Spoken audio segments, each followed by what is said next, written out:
चनई दिल जताया संदी ए यार फरीद न आयम वेड़े अज वतिया कूच कुरला पर सवा दुनिया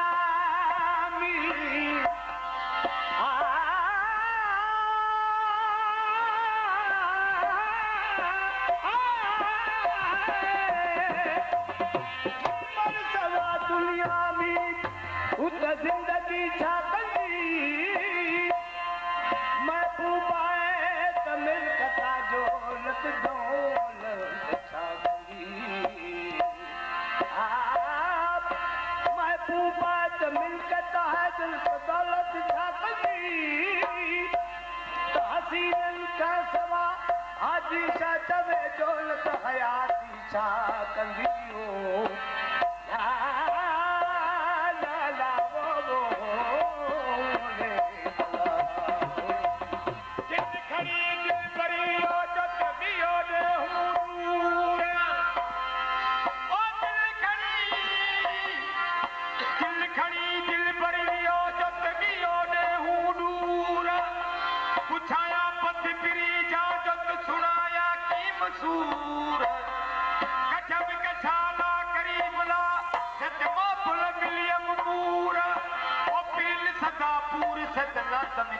लतीफ चवे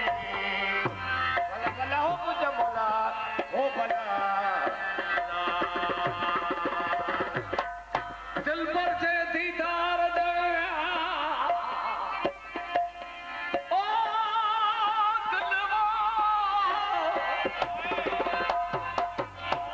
दिल पर से दीदार जाके भरजी उठा चनवो आशिक वे मेरे वठण चल सिर नहीं सौदे ते तू घोरी दाब घुमन वो ऊंचे घाट दल जी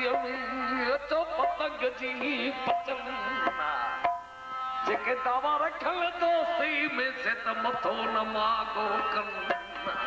जेके मथो मागो कन से त दावा न रखल दोस्ती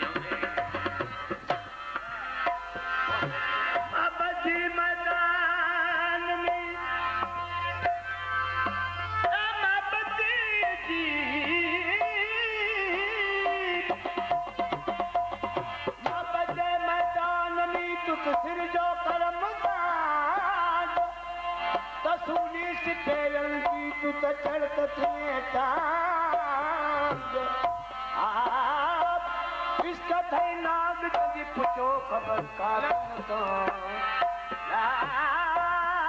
ला ला वो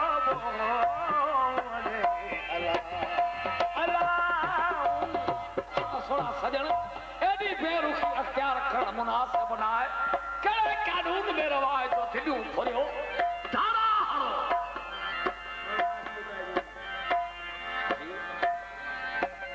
हिन फरमाश हिन कलाम ला सॼी संगत जी फरमाश है पर ख़ास हिते ॿुधण असांजो वॾो कलंदर खान आयो ऐं सॼी संगत जी फरमाश आहिनि कलाम ला चतो दिलियूं त फरियो वञो पोइ वरियो जॾहिं आशिक़ छो कदमनि में किरनि त माड़ा करियो मारियो सोना सख़्त दिल सीना नथी तूं मुझे मजबूर सख़्त दिल सीना नथी तूं मुझे मजबूर ओ न बख्शी खुदा खुद बख्शी खुदा जो बनिहारी मुरसा सख़्त दिल सीना नथी तूं मुझे सख़्त दिल सीना नथी तूं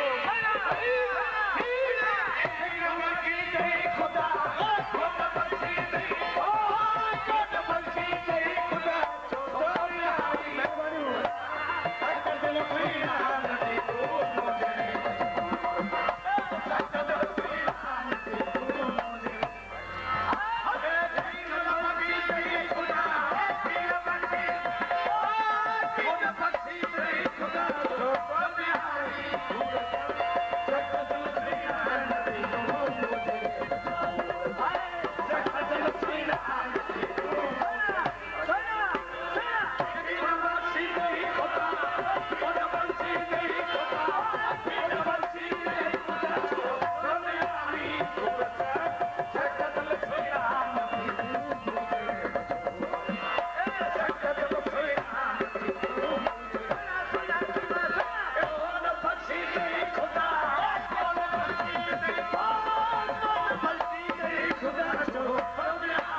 my YouTube channel subscribe like और शेयर करें खलीफा यूट्यूब चैनल।